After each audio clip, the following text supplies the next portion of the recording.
तब मेरी उम्र करीब 19 साल की रही होगी, जब दिल्ली में बीटल्स का मशहूर बैंड आया था।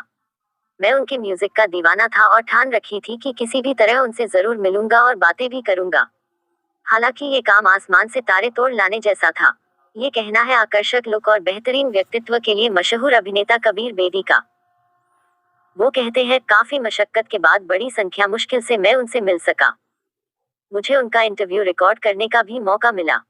कबीर बेदी ने वो इंटरव्यू आकाशवाणी में सुनाया। उस समय वो आकाशवाणी के लिए फ्रीलांसिंग किया करते थे। कबीर बेदी के अनुसार उस समय परिवार के पास पैसे नहीं थे, इसलिए उन्हें अपनी पढ़ाई और फीस के लिए काम करना पड़ता था। वो बताते हैं कि आकाशवाणी के कर्मचारियों ने बीटल्स के रिकॉर्ड किए हुए इंटरव्यू को टेप से ही मिटा दिया, क्योंकि वो टेप के पैसे बचाना चाहते थे। शायद उन्हें ये एहसास नहीं था कि वो कर क्या रहे हैं। कहते हैं कि यदि ये हादसा मेरे साथ नहीं हुआ होता तो मुझे ये अक्ल नहीं आती कि मैं उस समय अपनी जिंदगी के साथ कर क्या रहा था। कबीर बेदी कहते हैं, बहुत सोचने समझने के बाद मैं मुंबई रवाना हो गया। यहाँ आकर मैंने 5 साल तक विज्ञापनों के लिए काम किया, साथ ही थिएटर करता रहा और फिर हीरो बन गया। अपनी autobiography stories I must tell the emotional life of an actor की कुछ घटनाओं का जिक्र करते हुए वो कहते हैं कि इसे लिखते समय उनके कई पुराने जख्म फिर से उभर आए। डिप्रेशन से बेटे का संघर्ष और खुदकुशी। बीबीसी से खास बातचीत में कबीर बेदी कहते हैं, मैं जानता था कि मेरा बेटा सुसाइड करने वाला है, लेकिन लाख कोशिशों के बाद भी उसे बचा नहीं पाया। उसका गम आज भी मुझे सताता है। मैंने तब इस बात को महसूस किया कि डिप्रेशन से जूझ रहे व्यक्ति का पूरा परिवार भी उन दिमागी तकलीफों से गुजर रहा होता है।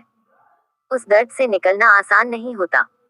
सिद्धार्थ कबीर बेदी की पहली पत्नी प्रोतिमा के बेटे थे और उनकी 2 संतानों में सबसे बड़े थे। 25 साल की कम उम्र में ही वो सिजोफ्रेनिया के शिकार हो गए और फिर आत्महत्या कर।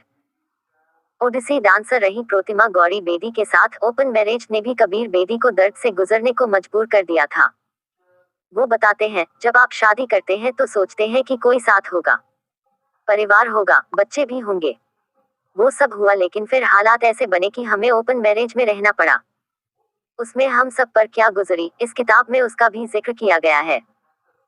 कबीर कहते हैं, यदि आज कोई ओपन मैरिज का ख्याल रखता है तो उसे ये जरूर जानना चाहिए कि उसे किन हालातों से गुजरना पड़ेगा। उनके अनुसार हमारी बात तो तब की थी जब ओशो फ्री लव की बातें किया करते थे। हिप्पियों का जमाना था जिनका नारा ही था मेक लव नो वॉर। लेकिन पुरानी प्रथाओं से निकलकर ओपन मैरिज करने का उनका प्रयास असफल रहा और उन्हें तलाक लेना पड़ा। 4 शादी की कबीर ने। बॉलीवुड के साथ हॉलीवुड में भी काम करने वाले कबीर बेदी भारत के शुरुआती कुछ कलाकारों में से थे, लेकिन वो करियर से ज्यादा अपनी शादियों के लिए चर्चा में रहे।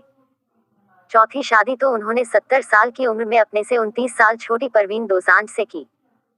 प्रोतिमा के बाद उन्होंने ब्रिटिश मूल की फैशन डिजाइनर सुजैन हम्फ्रीज का हाथ थामा। फिर टीवी और रेडियो प्रस्तोता रही निकी रिड्स को अपना जीवन साथी बनाया। आखिर में परवीन दोसांझ उनकी जिंदगी में आई।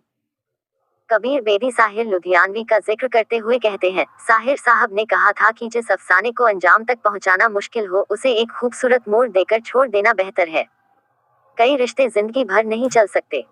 परवीन बॉबी को याद करके भावुक हुए। उसके बाद परवीन बॉबी की बात करते वो फिर से भावुक हो उठते हैं। कबीर कहते हैं, परवीन के बारे में लिखना मेरे लिए बहुत मुश्किल था। परवीन बहुत होशियार थी, कहीं न कहीं मजहबी भी। बिना किसी की मदद लिए वो मुंबई में बहुत बड़ी स्टार बन गई थी। मैंने उनके साथ के हर लम्हे का जिक्र किया है। आखिर कैसे प्यार हुआ, कैसे हम करीब आए और कैसे अलग हो गए। इस किताब में वो लिखते हैं, उनकी लाश 4 दिन बाद जुहू के उनके फ्लैट में मिली थी। उनका एक पैर गैंग्रीन से सड़ गया था। उनके बेड के पास व्हीलचेयर मिली थी। ये एक स्टार का तन्हा और त्रासद अंत था, जो कभी करोड़ों दिलों की मल्लिका हुआ करती थी। उनके जानने वाले और कभी प्यार करने वाले 3 लोग महेश भट्ट, टैनी और मैं उनके अंतिम दर्शन करने जुहू के कब्रिस्तान गए थे। हमने उनकी बॉडी को उनके रिश्तेदारों के साथ मिलकर कब्र में दफन किया। पहली फिल्म हलचल। हिंदी सिनेमा में कबीर बेदी को काम करने का मौका पहली बार 1971 में आए फिल्म हलचल में मिला था। वो कहते हैं, ओपी रल्हन साहब से जब मैं मिला तो उन्होंने मुझे देखकर कहा कि अच्छे लगते हो, तुम्हें मैं अपनी फिल्म में लूंगा। यह सुनने के बाद मैंने उनसे पूछ लिया कि सर फिल्म की स्टोरी क्या है। यह सुनते ही रल्हन साहब कबीर बेदी पर भड़क गए और कहने लगे कि तुम मुझसे स्टोरी मांग रहे हो, तुम्हें शर्म नहीं आती। उन्होंने कबीर बेदी से कहा, मैंने धर्मेंद्र को स्टार बनाया है और तुम कल के लड़के मुझसे फिल्म की स्टोरी पूछते हो। फिल्म करनी है तो करो वरना रहने दो। इसके बाद कबीर ने बिना कुछ कहे चुपचाप फिल्म कर ली। बाद में उन्हें पता चला कि रल्हन साहब खुद इस फिल्म के हीरो हैं और हेलेन उनकी हीरोइन। कबीर और जीनत अमान फिल्म में साइड रोल में थे।